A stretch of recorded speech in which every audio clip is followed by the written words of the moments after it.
Yeah, and part of why I do crowdfunding is not for the funding, it's for the crowd. Yeah.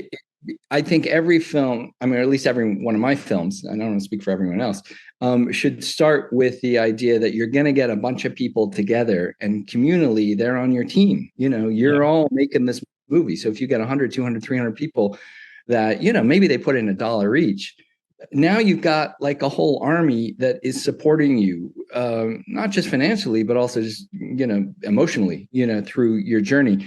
But the trick, at least for me, is I don't pretend to raise the whole budget through Kickstarter. I think with a short film you can do that.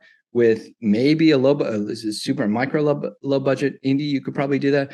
But the kind of my films, no. If you can raise 10% of the budget on crowdfunding, I think that's great because it's Kickstarter. It's not Kick Finisher. You Right. shouldn't pretend to raise all your budget that way. But I kind of use it, almost as a Trojan horse to say, well, all right, well, here's my little 30-day campaign. But by the way, if you also are interested in equity investing, here's the link to the business plan. If you're interested in donating, getting a tax deductible donation through our fiscal sponsor, all right, here's the link to Film Collaborative.